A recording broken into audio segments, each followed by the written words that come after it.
tabernáculos, que es la que justamente en estos días están celebrando. Y al final de la fiesta tienen un día festivo que se llama la Simjat Torah, la alegría de la ley, la alegría de la palabra.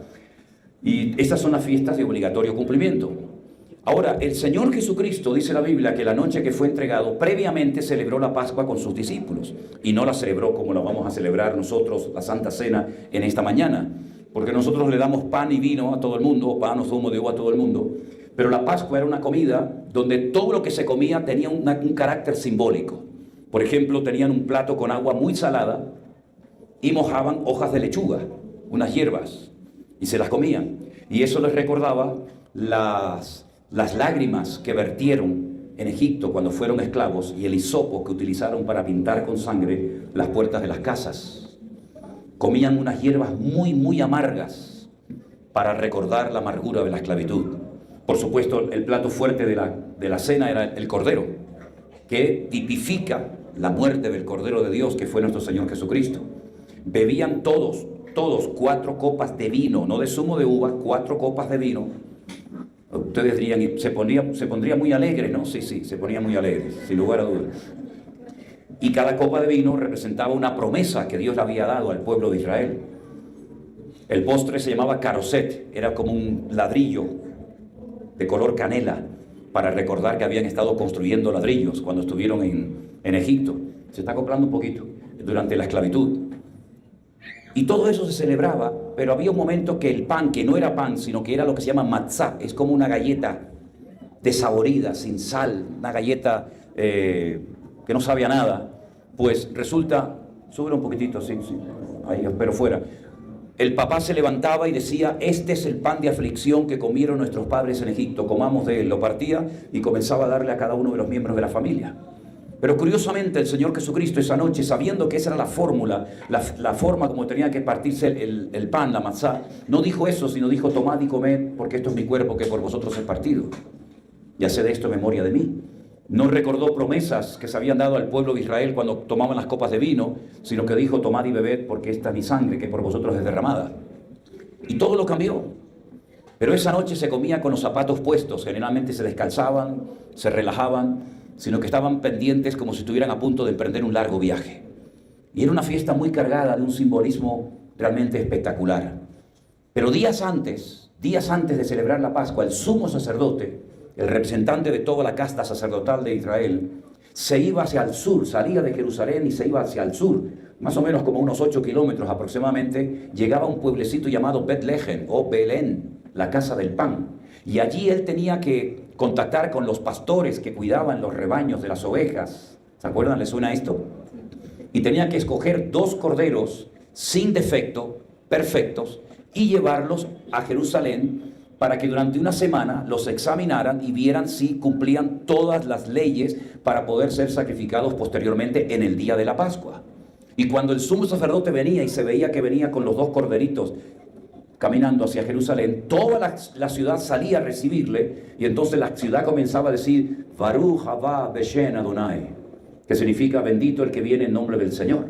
Pero días antes de que llegara el sumo sacerdote, el Señor Jesucristo no entró por ese lugar, sino que entró por la puerta del este, que hoy permanece cerrada, y la gente salió a recibirle exactamente diciéndole lo mismo que le decían al sumo sacerdote, bendito el que viene en el nombre del Señor. Y los sacerdotes se enfadaron con sus discípulos y le dijeron, dile a la gente que se calle, porque esto no se le tiene que decir a este hombre, sino al sumo sacerdote. Y fue cuando el Señor Jesucristo dijo, si estos se callan, las piedras hablarían. Y esos 2 corderos se llevaban, uno se sacrificaba en el templo como sacrificio por toda la nación, y había un ritual que se echaban suertes. Y en el día del Yom Kippur, uno de esos corderos se mandaba a Azazel, se mandaba al desierto, y se llevaba simbólicamente todos los pecados del pueblo, y cuando ese animal moría en el desierto, en Jerusalén se sacrificaba el otro cordero que había quedado vivo. Pero ¿cómo sabían cuándo había muerto en el desierto? No había teléfono, no había WhatsApp, no había redes sociales. ¿Cómo sabían que ya había muerto el animal que cargaba el pecado del pueblo para poder sacrificar al que había quedado vivo en Jerusalén? Bueno, le amarraban un hilo, un trocito de hilo blanco a uno de los cuernos. Y cuenta la historia que cuando el animal moría, el otro que estaba en Jerusalén, el cordón se convertía en color grana, en color rojo, y sabían que ya el animal había muerto. Siempre fue así durante siglos. No era ningún truco de magia, sino era algo que realmente era algo maravilloso. Pero el Talmud dice que después de la muerte de Jesucristo, nunca más ese cordón cambió de color, porque el verdadero cordero que tenía que morir ya había muerto en la cruz del Calvario, que fue el Señor Jesús. Aleluya. Impresionante, impresionante, tremendo, tremendo, ¿verdad? Increíble. Así que ya no estamos en una época de sacrificios, aunque sabemos que, por ejemplo, dentro de la religión católica, lo más importante de una misa es el sacrificio de la misa. Entonces se van a dar cuenta que en todas las iglesias católicas del mundo, en todas, da igual al país al que usted vaya, cuando usted entra a una iglesia católica, usted va por el pasillo central y usted va a ver que siempre al final del pasillo central, en la plataforma, lo que aparece es el altar mayor. Es un altar. ¿Y un altar para qué era? Para hacer sacrificios. Y al lado del altar mayor hay un pequeño púlpito donde se leen los sagrados evangelios. Cuando usted entra, por ejemplo, a una iglesia evangélica, usted no va a ver que en el centro hay un altar, sino que lo que hay es un púlpito donde se predica la palabra de Dios. Porque ya no estamos en tiempo de sacrificio, ya el sacrificio perfecto lo hizo Cristo por nosotros hace 2000 años. Pero ahora lo que hacemos no son sacrificios, sino la exposición, la predicación del evangelio a través de la palabra del Señor. Amén, hermanos. Y esto que vamos a celebrar en esta mañana es muy importante porque nos recuerdan varias cosas. Nos recuerdan cosas del pasado y nos recuerdan cosas que van a suceder en el futuro. Nos recuerda que Él murió por nosotros conforme a las Escrituras. Nos recuerda que Él resucitó al tercer día. Todo eso forma parte del pasado. Pero Él dijo, y lo vamos a leer después, haced esto hasta que yo venga. Por lo tanto, hay una parte, hay un aspecto de la Santa Cena que aún no se ha cumplido y es el retorno del Señor Jesucristo. Y dice la Biblia que volveremos a participar del pan y del vino cuando estemos todos juntos por la eternidad en la presencia del Señor. Ahora, la iglesia de Corinto tenía muchos problemas, después en el mensaje hablaremos de ellos, pero uno de los problemas que tenían es que participaban indignamente del cuerpo y de la sangre del Señor Jesucristo. Y por eso Pablo dice, ¿saben por qué hay tanta gente enferma en la iglesia? Les decía Pablo. ¿Saben por qué hay tanta gente débil? ¿Y saben por qué incluso algunos han muerto? Porque habéis participado indignamente del cuerpo y de la sangre del Señor Jesucristo. Por lo tanto, él lo que decía es, probaos, examinaos a vosotros mismos para que no comáis para juicio, sino para vida y para bendición. Y este es un momento muy importante porque es el momento en el que tenemos que hacer un autoexamen de nosotros mismos y preguntarnos cómo estamos realmente delante de la presencia del Señor. Podemos fingir, podemos aparentar, podemos mentir incluso los unos a los otros, pero el Señor sabe realmente cómo está tu corazón en esta mañana. Por eso, si usted va a participar del pan y del vino, no es que tengamos que ser perfectos, si no, no podría participar ninguno, evidentemente. Pero la pregunta es, ¿cómo está tu comunión y tu relación con el Señor? ¿Está usted alineado con el Señor y con su palabra o está llevando una doble vida? Porque hay gente que en la iglesia es una cosa y fuera de la iglesia es otra persona completamente diferente. Hay gente que te presenta a su esposa y no es su esposa, es su querida, su amiga. Está conviviendo con ella o conviviendo con él, pero ya han normalizado su pecado, su desorden y ya no le dan importancia. Pero sí le da importancia a la palabra de Dios. Tú tienes que ponerte en orden en todos los aspectos de tu vida, en tu relación horizontal y en tu relación vertical. De hecho, la cruz es lo que nos enseña, ¿no? Que hay una relación con los seres humanos, con las personas, con los hijos, con los hermanos, etc. Pero también hay una relación con el Señor y a veces le damos demasiado énfasis a nuestra relación con el Señor y nos olvidamos que el que tenemos al lado es nuestro hermano y con el cual hace años que no me hablo o que no tengo ninguna relación con él. Por lo tanto, este es un momento muy importante para probarnos, para examinarnos si verdaderamente estamos viviendo una vida comprometida, santa y ordenada delante del Señor o somos simplemente unos hipócritas y personas que se acostumbran a vivir y a cantar una serie de canciones, pero que a la hora de la verdad su vida privada es un auténtico desastre. El Señor lo sabe todo. ¿Cuántos dicen amén? Amén. Así que en esta mañana cerremos nuestros ojos un instante y pídale al Señor que le ilumine y que le muestre en qué área de su vida usted urgentemente necesita un cambio. Tal vez es en su relación con su pareja, con su esposo, su marido, con sus hijos. Pregúntese en esta mañana si verdaderamente usted está poniendo en práctica la palabra o es un oidor olvidadizo, un religioso más, un fariseo que siempre lo ha sabido y siempre lo sabrá. Participemos dignamente del cuerpo y de la sangre del Señor en esta mañana, amados hermanos. No hagamos las cosas por rutina, por monotonía, por religiosidad. Hagamos las cosas decentemente y con orden, como dice la palabra.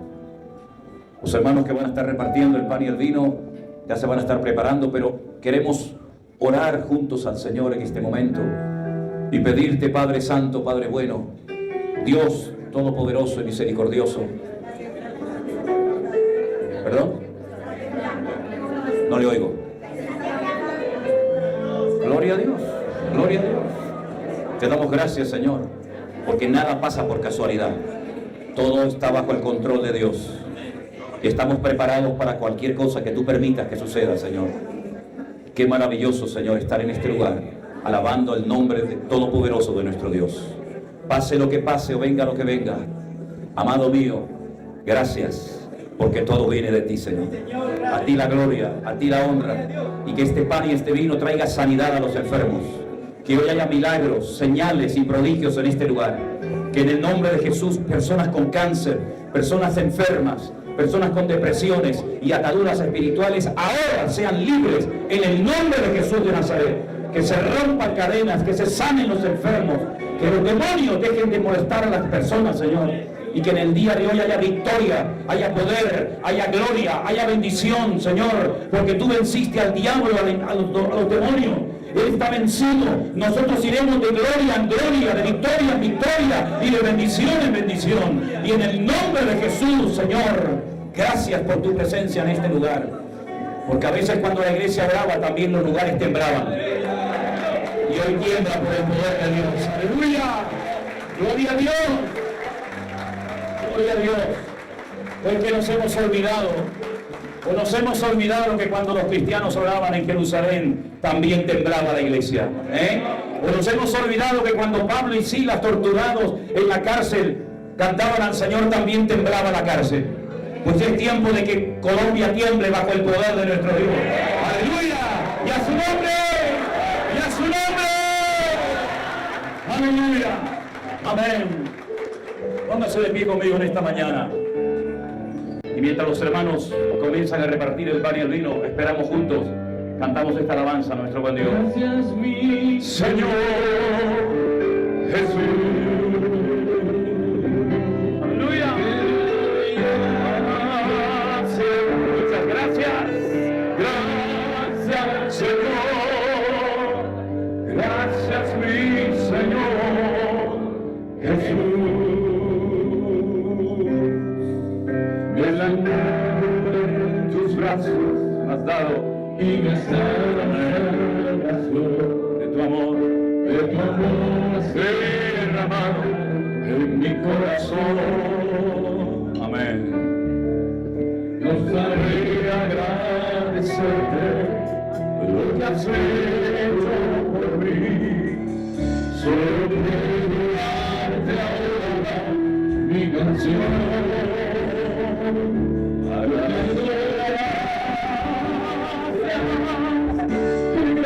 Gracias, Señor. Gracias, mi Señor Jesús.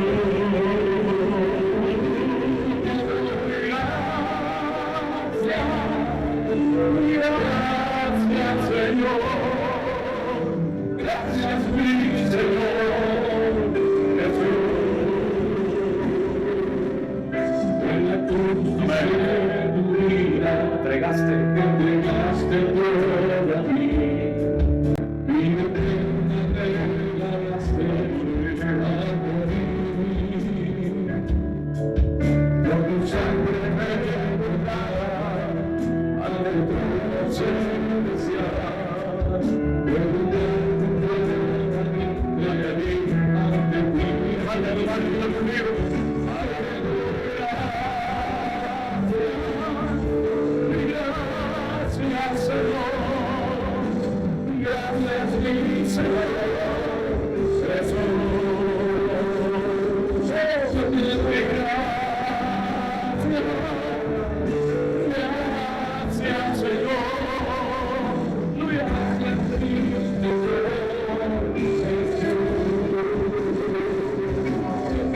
Aleluya.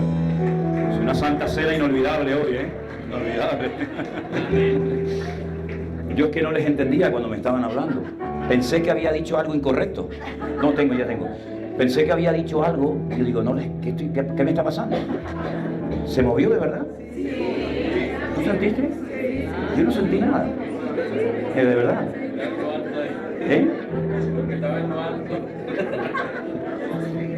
Yo no sentí nada, de verdad les digo. Bueno, seguimos. ¿Están todos servidos en esta mañana? Levanten la mano los que les falta para que los sugieres vayan y les repartan. No sé si a lo mejor se quedó corto, ¿no? Porque parece que hay como más gente que va a celebrar. 300 se hicieron. Si ven que faltan, lo que puede hacer la persona que está a su lado, van a traer más. Bueno, hay iglesias que se comparte la copa para todo el mundo. No es aquí. Yo les conté lo que me pasó, ¿no? Qué ridículo, Dios mío, qué ridículo. Pero estaba rico, ¿eh? Fui a una iglesia a predicar en Galicia. Me senté ahí. No, a mí no me gusta sentarme nunca delante. Yo quiero que la gente ni sepa que estoy allí. Pero bueno, venga para acá, venga para acá. Me sentaron ahí en la primera fila y era el momento del pan y el vino. Y entonces se me acercó el ujier con un copón, hermano, pero una copa enorme. Y entonces me la da así. Y yo pensé, digo, qué grande la copa, ¿no? Pero como yo me adapto a donde voy, pues yo cogí la copa y hago rácata. Y el ujier se quedó blanco con el papel. En ese momento sentí aquí en el costado un pinchazo, era un codazo que me dio mi mujer. Y ¡pam! Y le digo, ¿qué hace? ¿Qué pasa? Me dice, la copa era para todos. Él la va limpiando con un trapito, bebe un sorbito, la limpia, se la da al otro, se la da al otro, y yo me la bebí toda, hermano. Ahora ese día prediqué que daba gloria, Bueno, así son las cosas, ¿no? ¿Qué les parece? En la iglesia en la que yo me convertí, el vino era pecado mortal, no se podía, eran americanos y para ellos el vino, eso era, vamos, como, no sé. Entonces, no tenían vino porque no lo usaban, no tenían zumo de uva, se olvidaron y entonces utilizaron como la gelatina, ¿saben lo que es pero líquida? La gelatina es líquida, cuando usted la pone en la nevera se solidifica. Entonces la hermana esta, la americana esta que tenía en fin, hizo la gelatina esa y lo hizo líquido, pero claro, cuando cantamos, alabamos, no sé qué, cuando fuimos a tomar la Santa Cena, todo el mundo ahí metiendo el dedo, bueno, no salía, ¿no? En fin, uno ha visto de todo un poco en este mundo, ¿no? Hay más hermanos por servir, hay hermanos que faltan, aquí hay gente que le... Pero usted ya tiene el vino, hermano. Ah, el pan, toma. No, es que yo tengo otro aquí abajo.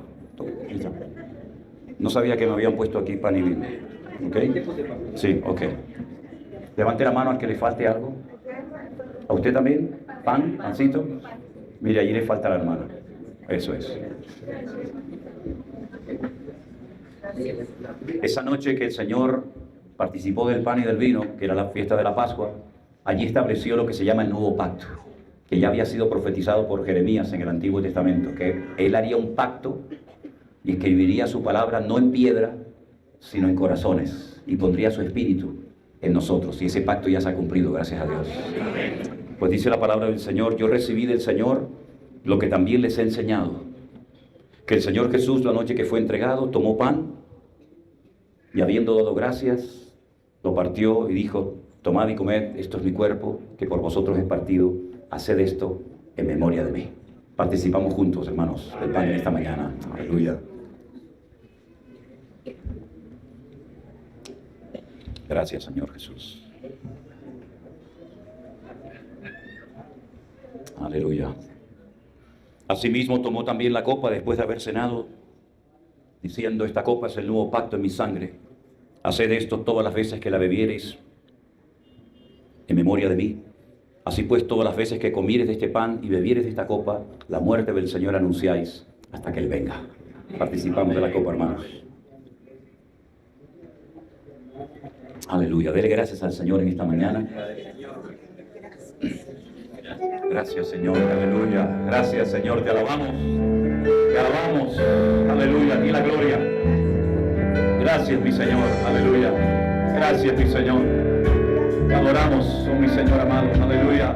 Yo te doy gracias. Señor. Gracias, Señor. Gracias, mi Señor. Jesús. Yo te doy gracias. Gracias, Señor. Gracias, mi Señor. Dígale una vez más en esta mañana. Fuerte, vamos. Gracias. Aleluya. Señor.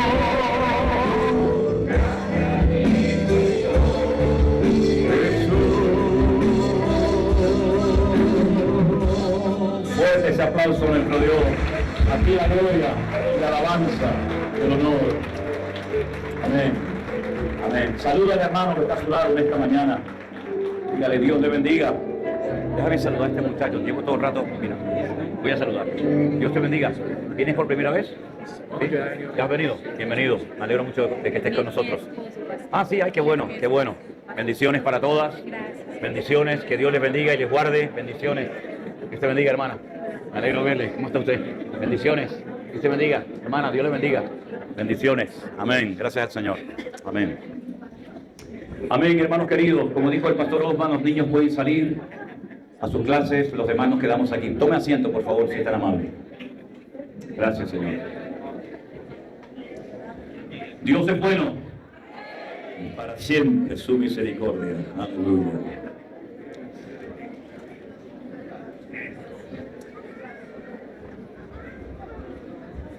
Es muy importante también, y animo a las maestras y maestros de las clases de los niños que se tomen en serio su función, su papel dentro de la iglesia, porque preparar a las próximas generaciones es algo muy, muy importante, y más en estos tiempos en los que estamos viviendo. Enseñarles la palabra de Dios a los chicos, a los adolescentes, a los niños es muy, muy importante. Pero que también los padres en sus casas lo hagan, ¿verdad? Que no dejen toda la carga y responsabilidad en las escuelas dominicales de la iglesia, sino que también en casa los niños aprendan a orar, a leer la palabra, a servir al Señor y a prepararse. Es algo muy, muy importante en este tiempo, porque el enemigo no quiere que la familia, nuestras familias, se mantengan unidas y bendecidas. Y están tratando de luchar con uñas y dientes para que esta próxima generación acepte cosas antibíblicas y aberrantes como si fueran parte de una vida normal, cuando es todo lo contrario. Por lo tanto, oremos siempre por los niños de la iglesia, por las maestras de la escuela dominical, para que hagan un papel importante como el que están haciendo. Amén, hermanos. Quiero llevarles a Primera de Corintios, la carta de Pablo a los Corintios en el capítulo 1. Voy a estar leyendo unos textos desde el versículo 4 en adelante, por favor. Primera de Corintios, capítulo 1, a partir del versículo 4. La palabra del Señor dice así: gracias doy a mi Dios siempre por vosotros, por la gracia de Dios que os fue manifestada o fue dada en Cristo Jesús.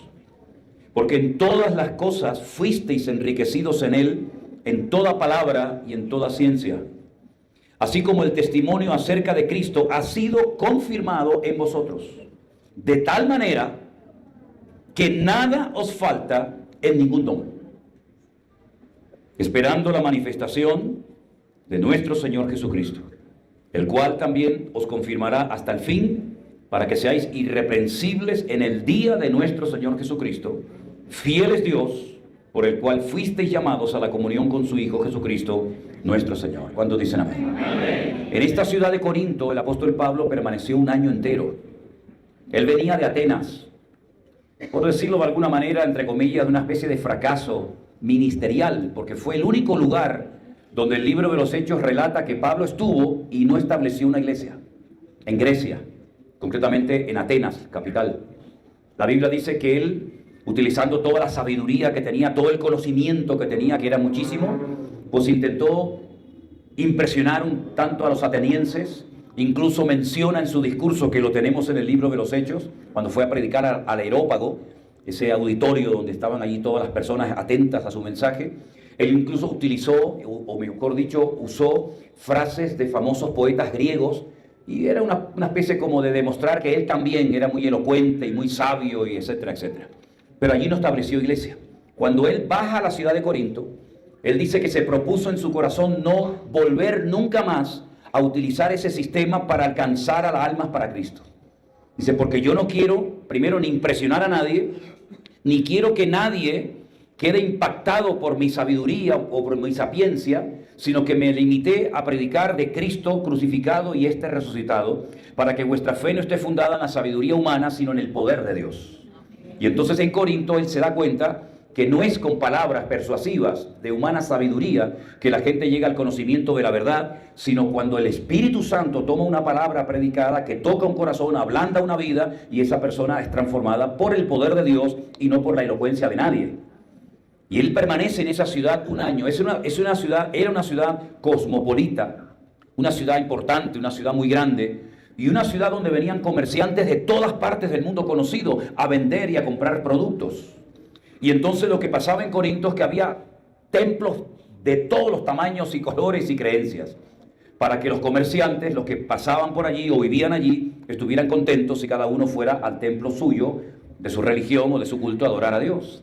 Él establece allí una iglesia poderosa, una iglesia muy bonita, la famosa iglesia de Corinto, y permanece un año y la pastorea y la atiende. Y por la iglesia pasaron diferentes ministerios, pero llegó el momento que tiene que marcharse a otro lugar. Y cuando él está fuera de la iglesia, comienza a recibir por parte de una familia de la congregación, que era la familia de Cloé, noticias negativas, noticias tristes acerca de la situación de la congregación. Le dicen que la iglesia internamente se ha dividido, que la iglesia tiene problemas de inmoralidad, que la iglesia tiene problemas con la doctrina, que hay desórdenes en la congregación, etcétera, etcétera. Y Pablo de verdad que se queda impactado y escribe una carta, que es esta que tenemos en nuestras manos. Después escribiría una segunda carta, que también la tenemos, y a través de estas cartas él intenta ayudar a la iglesia a encaminarla por el buen camino y a mostrarles que una cosa es ser utilizados en cualquiera de los dones del Espíritu Santo en un momento determinado, y otra cosa es el fruto y la madurez de la persona. Pablo felicita, como hemos leído en esta mañana, a la iglesia, porque ellos sabían moverse en el terreno, en el mundo de los dones del Espíritu Santo. Ya lo he dicho en otras ocasiones, solamente lo recuerdo, que el tema de los dones del Espíritu Santo, es decir, las herramientas que el Espíritu Santo le da a la iglesia, al creyente, para poder ser eficaz en el reino, aparecen en Romanos capítulo 12 y también en Primera de Corintios capítulo 12.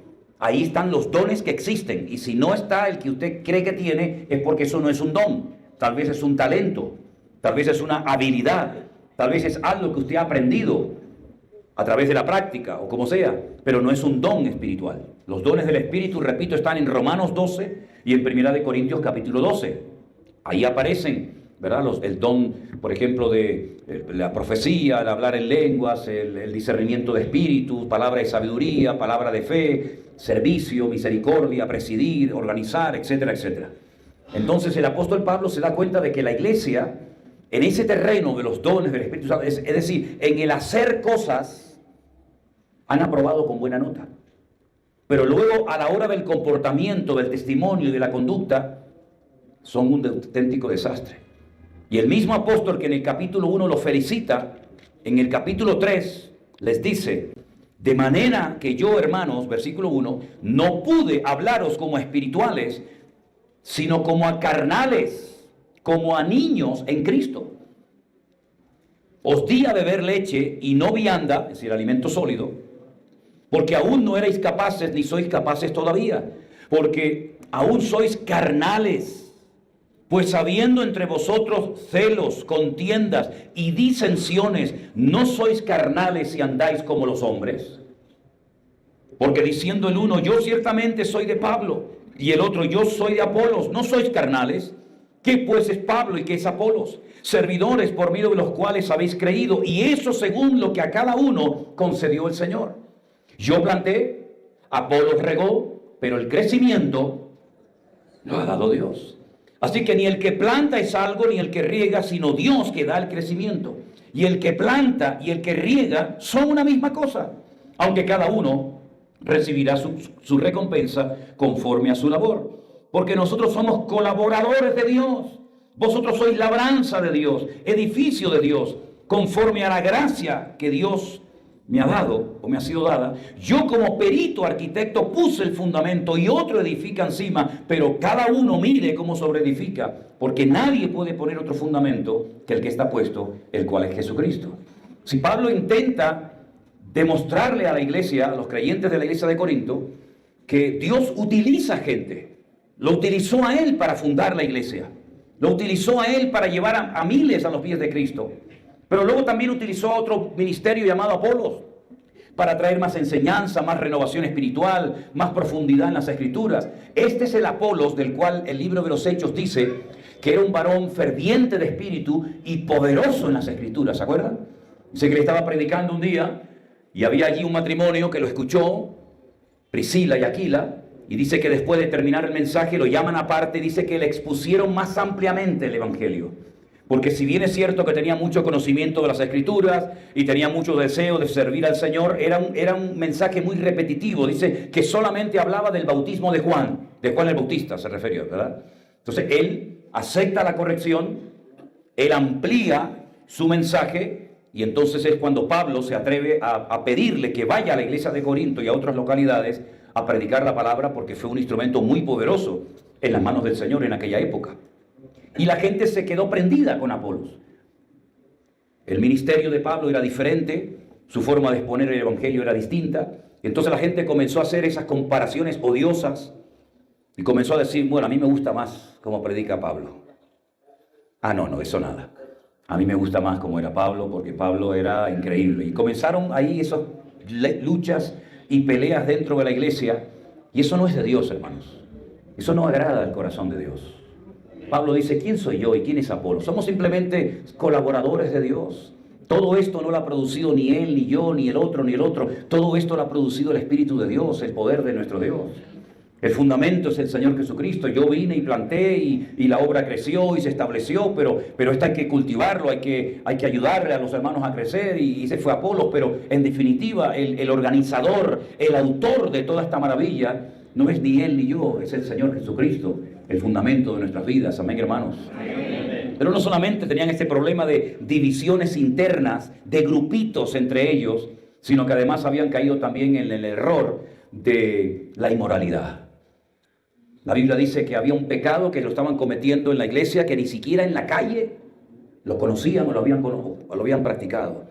Y entonces Pablo es cuando tiene que intervenir como el apóstol, como el fundador de la obra, y tiene que decir a la iglesia, a esa persona que se empecina en pecar y en cometer ese acto de inmoralidad, lo que tienen que hacer es expulsarlo de la iglesia un tiempo para que recapacite, para que piense lo que está haciendo, que está tirando por tierra todo el testimonio de la obra, y cuando se arrepienta, lo volvemos a admitir. Pero mientras tanto, entréguenselo a Satanás. Y la Biblia dice que este hombre recapacitó, le pasó así como el hijo pródigo, ¿no? Volvió en sí, pidió perdón, y entonces Pablo escribe una segunda carta y le dice a la iglesia, le pide a la congregación, admítanlo, vuélvanlo a admitir para que no sea consumido en demasiada tristeza, dice la Biblia. Y Pablo empieza a explicar que hay una tristeza que mata, una tristeza que te lleva a la locura, a la depresión, al desánimo, una tristeza que viene de parte del diablo, del infierno, para amargarte la vida. Pero luego hay una tristeza que la manda Dios para arrepentimiento. Es el dolor cuando te compunges en tu corazón por haber pecado contra el Señor, por haber hecho algo contrario a Él. Y dice que esa tristeza te lleva al arrepentimiento y el arrepentimiento te lleva a la restauración espiritual, ¿verdad? Y es que a veces predicamos el Evangelio para que las almas se conviertan, pero luego también hay gente que necesita dentro de la iglesia ser restaurada, sanada de viejas heridas, de malos recuerdos, de cosas que les amargaron y le condicionaron la vida. Y siempre pongo un ejemplo que para mí es muy gráfico para entender esto.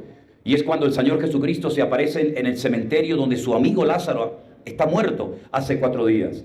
Sus hermanas lo mandaron a llamar, ¿se acuerdan? Decirle al maestro que el que él ama está enfermo, gravemente enfermo. No lo iban a llamar por una tontería, evidentemente. Pero el Señor aparentemente les falló porque llegó 4 días después del llamado.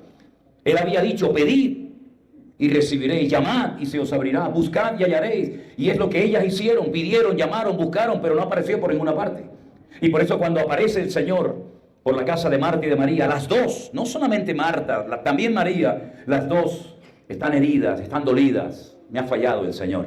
Puede ser que en esta mañana haya alguna persona aquí que diga, Dios me falló. Clamé a él y no me respondió. Llegó tarde. Así estaban Marta y María. Le dicen al maestro, si hubieras estado aquí, mi hermano no estaría muerto. En otras palabras, tú has sido el culpable porque yo hice lo que tú me enseñaste a hacer, pedir, buscar, llamar. Y ahora vienes 4 días tarde cuando ya la materia se ha convertido en líquido, cuando ya el alma, según la costumbre del judaísmo, ha desaparecido y cuando ya es demasiado tarde. ¿Quién va a resucitar después de 4 días muerto? Como si para él fuera algo imposible, ¿no? ¿O es que acaso no van a resucitar personas que llevan miles de años muertas? Vamos al cementerio. Y cuando llega al cementerio, yo estuve una vez en la tumba de Lázaro. Yo estuve dentro de la tumba de Lázaro. Es un pueblecito árabe. Y me metí dentro de la tumba de Lázaro. Tiene como una escalera de piedra, así de caracol, bajas. Y le dije a los hermanos que estaban fuera esperándome, griten mi nombre con todas sus fuerzas. Y yo no oía nada. No se oye nada. Pero la Biblia dice que cuando él pidió que quitaran la piedra, las hermanas le dijeron, Señor, si quitas la piedra va a salir un olor terrible, porque ya, aquí hace mucho calor, el cuerpo ya ha entrado en un proceso irreversible de descomposición. Y el Señor le dijo, yo soy la resurrección en la vida, ¿sabes? El que esté muerto, pero que cree en mí, volverá a la vida. Y entonces dice que lo llama por nombre y dice, Lázaro, sal fuera. Y la palabra de Dios dice que Lázaro salió, no caminando porque no podía caminar, sino dando brinquitos como los canguros, dando saltitos, porque lo habían envuelto en ese sudario, en esas telas, en esa sábana, ¿verdad? Una especie de, no es embalsamar, pero casi. Y entonces cuando él se va, le dice a la multitud, desatadlo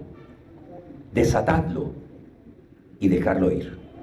Y esa es la función fundamental de la iglesia, predicar el evangelio de vida, predicar la palabra de Dios, que le da vida a los muertos espiritualmente hablando, pero luego esas personas que han vuelto a la vida espiritualmente hablando, los que han nacido de nuevo, ¿verdad? Como dice las Sagradas Escrituras, hay que enseñarles a vivir una vida de libertad, que no tengan que depender nunca más de nada ni de nadie. Y hay gente que tiene que ser desatada del odio, de la venganza, de la ira, de heridas, de malos recuerdos. Y hay gente que han pasado años y todavía te cuentan su tragedia como si le hubiera pasado en el día de ayer, cuando esa persona a lo mejor ya ni existe, pero te marcó tu destino para toda la vida. Y el Señor no solamente ha venido para darnos vida y vida en abundancia, sino ha venido para restaurar nuestras vidas, para enseñarte a perdonar, para enseñarte a superar las heridas del pasado. Porque yo hace mucho tiempo compuse una canción y una de las frases dice, una de las estrofas dice, las heridas no pueden ser como los tatuajes que quedan en la piel y que nadie puede borrar. Hay que aprender a perdonar, hay que aprender a perdonar. Y el Señor Jesucristo nos da la capacidad de poder hacer lo que humanamente hablando yo nunca haría, porque va en contra de mi personalidad, va en contra de mi carácter, va en contra de mi cultura o de mi enseñanza, pero todo lo podemos en Cristo y podemos perdonar y podemos bendecir y podemos vivir una vida en libertad, porque Cristo es lo que quiere para tu vida, que tú no seas un esclavo de lo que tu papá te hizo o de lo que aquel pastor te dijo, o que tú no seas un esclavo de aquella mala enseñanza, sino que tú puedas enseñar tus heridas, pero cicatrizadas y no abiertas, que siguen controlando tu presente y condicionando tu futuro.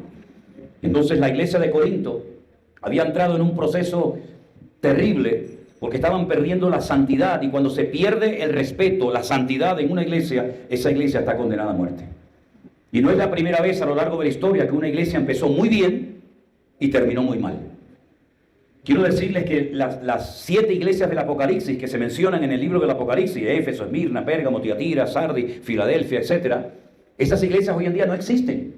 Usted lo lee en el Apocalipsis y a lo mejor puede pensar alguno en algún momento que usted puede ir de viaje a Turquía y visitar la iglesia de los hermanos de Filadelfia o visitar la congregación de los hermanos de Laodicea o de Esmirna. No existe ninguna. Ese lugar es un bastión del Islam hoy en día. Ya no hay esas iglesias. ¿Por qué? Porque no se arrepintieron y no cambiaron de vida, sino que por un oído le entró la palabra y por otro le salió. Y por eso tenemos que ser obedientes a la palabra, porque la obediencia trae cambios y trae bendiciones a nuestra vida. No hay peor desgracia que un cristiano que le cueste obedecer a Dios. Estás alejando la bendición de Dios de tu vida. Yo sé que hay gente, y yo era así, yo era uno de ellos. A mí no me tiene que decir la gente lo que tengo que hacer, yo hago lo que me da la gana, yo ya soy mayorcito. Y esos argumentos, esas expresiones, o la típica de yo soy así, el que me quiera, y el que no. Bueno, pues si tú eres así, habrá un momento en el que tendrás que cambiar. O quieres ser toda la vida un agresivo, un arrogante, un soberbio, un amargado, quieres ser así, allá tú. Pero el Señor ha venido para darnos la capacidad de no decir yo soy así, sino que pueda decir yo fui así. pero ahora Cristo vive en mí. Yo fui un ciego, un rebelde, un amargado, pero ahora veo porque el Señor ha quitado las escamas de mis ojos y ahora soy una persona completamente diferente. No porque he cambiado de religión, sino porque he pasado de muerte a vida y mayor es el que está en mí que el que viene contra mí. ¿Cuántos dicen amén? Bendito sea Dios. Aleluya. Así que no hay excusa, ¿eh? No hay excusa. Yo sé que hay gente que siempre busca un culpable, siempre.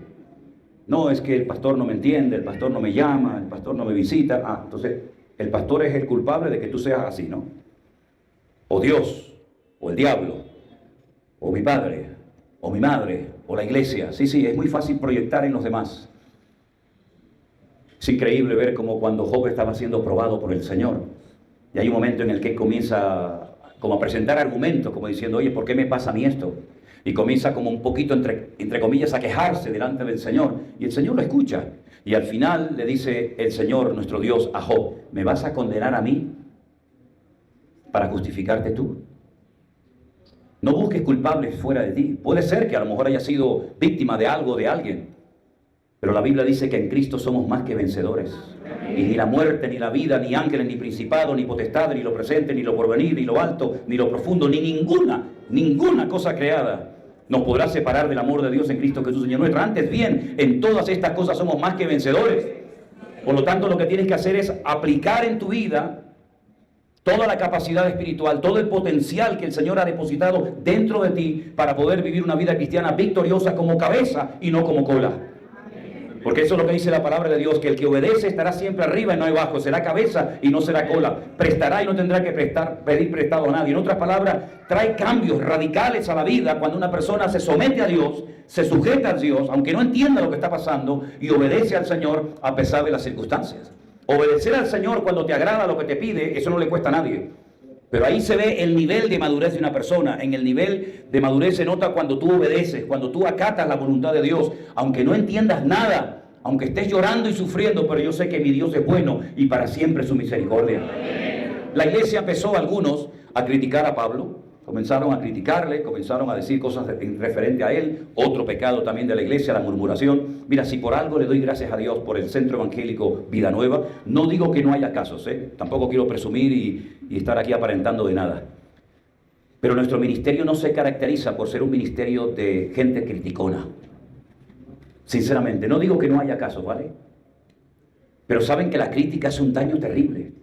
Criticamos a este, criticamos a la otra, criticamos al pastor, criticamos a la hija del pastor, criticamos al músico, Eso, gracias al Señor, que yo sepa, pues no es la tónica, no es lo habitual en nuestras congregaciones, cosa que es habitual y frecuente en otras iglesias donde se comen unos a otros y después, gloria a Dios, aleluya, ¿verdad? En la iglesia de Corintios entró la crítica, pero también con la crítica abrieron una puerta y comenzaron algunos hermanos a dudar de la resurrección. Y por eso hay un capítulo monográfico entero, que es el capítulo 15 de Primera de Corintios, donde Pablo explica lo que es la resurrección, que no se había producido, que la resurrección es una realidad, etcétera, etcétera. Pero después había otro problema, yo creo que aún mayor, y eran problemas en matrimonios miembros de la iglesia. Y ahí hay un capítulo entero, que es el capítulo 7 de Primera de Corintios, que se titula Problemas en el matrimonio. Porque no significa que usted, por ser cristiana o creyente, no vaya a tener nunca ningún problema en su matrimonio. Claro que los puede haber, de mucho tipo. Pero una vez más, en la palabra del Señor, tenemos la respuesta y la solución a todos nuestros quebraderos de cabeza.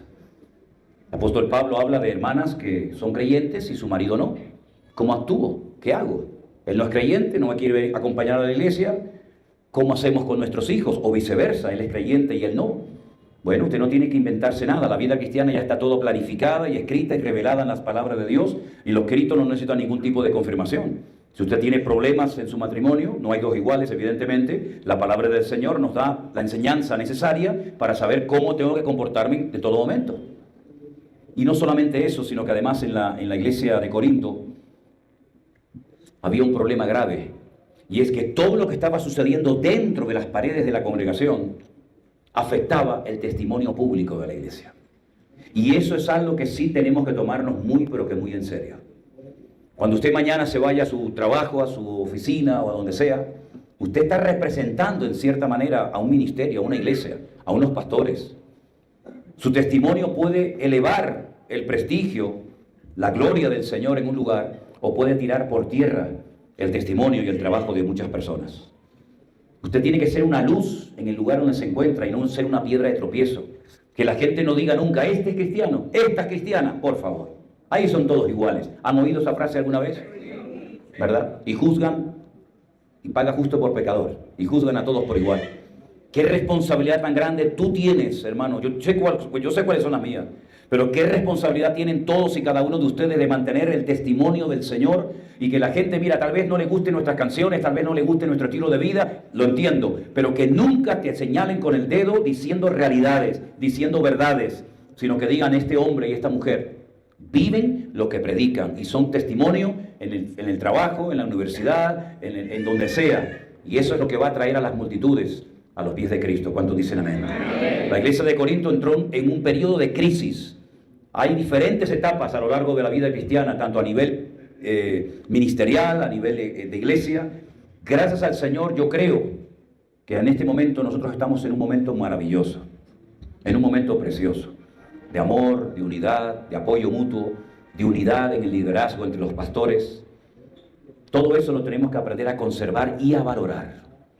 Porque yo digo que hay cosas que nosotros no podemos producir, pero sí podemos conservarlas. Por ejemplo, cuando usted se compra una lata de melocotones o de peras en almíbar o piña en almíbar, usted no ha producido, usted no puede producir esos frutos, pero sí puede conservarlos. El que inventó la comida enlatada fue Napoleón, porque él decía, ¿cómo le hago llegar la comida a mis soldados que están a miles de kilómetros? Entonces a él se le ocurrió enlatarla al vacío y se las mandaba a los soldados y podían durar años esas comidas conservadas. Nosotros no podemos producir paz, pero sí podemos mantener la paz entre nosotros. Nosotros no podemos producir amor, el amor lo produce Dios, pero sí podemos cultivarlo y practicarlo entre nosotros, amén, hermanos. Por lo tanto, hay un área muy importante de responsabilidad personal que nos corresponde a todos y a cada uno de nosotros. Y el Centro Evangélico Vida Nueva pasó de ser una iglesita ahí perdida en una isla que la gente ni sabía dónde estaba, a ser un ministerio que mucha gente lo conoce, que mucha gente sabe, que estamos en las redes, en YouTube, en Facebook, por aquí y por allá. Y es una tremenda responsabilidad la que el Señor ha puesto sobre nuestros hombros de dar un buen ejemplo y de dar un buen testimonio.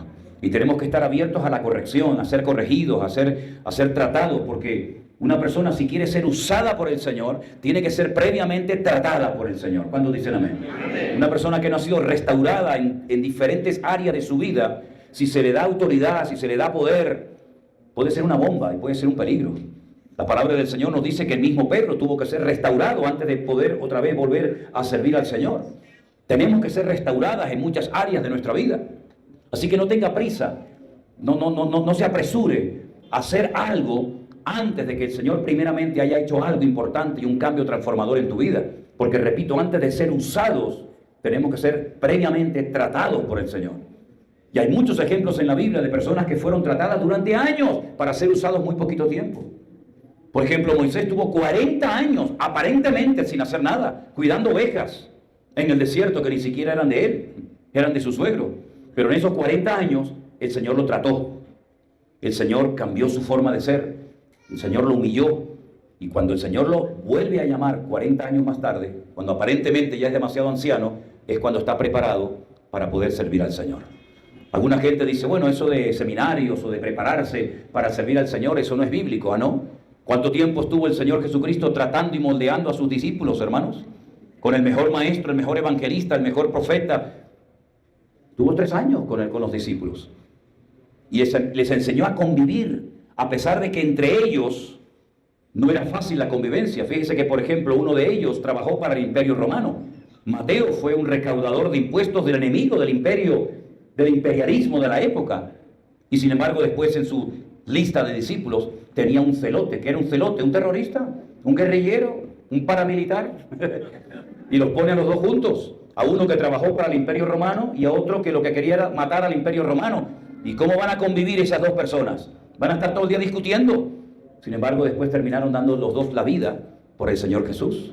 Les enseñó a trabajar juntos, a soportarse. ¿Se acuerdan cuando Juan se encontró a uno que no seguía al maestro y que hacía cosas por ahí aparentemente por su cuenta? Y le dijo al maestro, por ahí hemos encontrado a uno que hace cosas pero no está con nosotros, no es de los nuestros.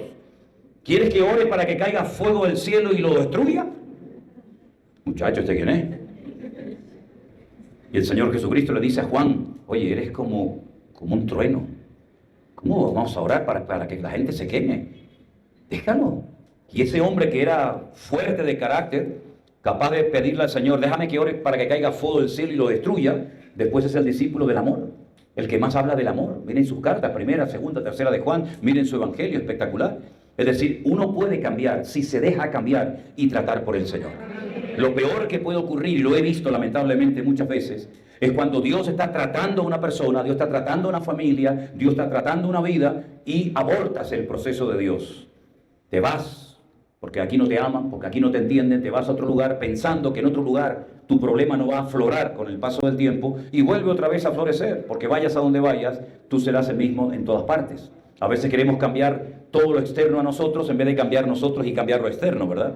Así que Dios nos tiene que tratar y nos ha tratado y lo va a seguir haciendo, porque las pruebas que Dios mande a nuestra vida, Dios no tiene que pedirnos permiso para mandarlas. Amén, hermanos. Están pensadas, están planificadas perfectamente, diseñadas específicamente para cada uno de nosotros. Y las pruebas que el Señor mande a nuestra vida para crecer, para madurar, para hacernos hombres y mujeres de Dios, son proporcionales a nuestro nivel de fe. Es decir, el Señor no se va a equivocar mandándote una prueba que era para otro hermano o para otra hermana. Las pruebas siempre van a venir para tu beneficio, para tu desarrollo, para tu crecimiento espiritual. Dale gracias al Señor. Y como dice la Biblia en Santiago, tened por sumo gozo cuando os halléis en diversas pruebas, sabiendo que la prueba de vuestra fe produce paciencia. Es decir, que cuando Dios te está tratando en la economía, tal vez es porque necesites ser más organizado en lo económico. Y vamos a llegar a un punto en nuestra vida en la que vamos a tener que aprender a vivir cada vez con menos y no cada vez con más, como algunos quieren. Porque vivir cada vez con más es fácil, ¿no? Pero lo difícil es aprender a vivir cada vez con menos. Pero ahí es donde va a estar la bendición de Dios. Tal vez Dios tiene que probarte en ese impulso que siempre tienes, que parece que todo lo que sientes y todo lo que quieres como niño caprichoso lo tienes que tener al momento, y si no te enfada, y Dios te tiene que decir, tranquilo, tranquilo, no corres. Tranquilo. Dios sabe dónde tiene que probarnos a cada uno de nosotros. Hay padres que adoran casi a sus hijos, más que amarlos los adoran y los entronizan y parece que sus hijos son como intocables. Y es interesante notar cómo el Señor le dijo a Abraham, sacrifícame a tu hijo. ¿Cómo? A tu hijo me lo sacrificas. Para que yo sea lo primero en tu vida y no el niño. Porque hay padres y madres que al niño y a la niña no se les puede decir nada porque se enfadan. Y lo primero en la familia tiene que ser el Señor. Es decir, que todas las pruebas que Dios mande a nuestra vida van a ser siempre para corregirnos para bien. Las tentaciones son los juguetes, las ofertas del diablo para apartarnos del Señor. Pero las pruebas nos van a acercar al Señor. Y nunca nadie con una buena actitud ha salido distorsionado, ha salido herido, peor de una prueba. Al contrario, y si quieren ver el ejemplo máximo de una persona aprobada, miren la vida de Job. Dios fue el que permitió todo ese tipo de pruebas. Dios utilizó a veces al enemigo porque a veces lo utiliza como una pieza de ajedrez, ¿verdad? Pero Job salió más fortalecido, Dios salió más bendecido, y Job era un hombre de Dios tremendo antes de ser probado, Pero cuando salió de aquellas pruebas terribles, en lo económico, en lo familiar, en el aspecto físico, etc., él llegó a decir, y está escrito en la Biblia, de oídas te había oído, mas ahora mis ojos te ven. Hambre, ahora mis ojos te ven. Es decir, él descubrió aspectos de la naturaleza y de la esencia del Señor en las pruebas que antes no conocía de parte del Señor. Si tú nunca has estado enfermo, ¿cómo sabes que Dios sana?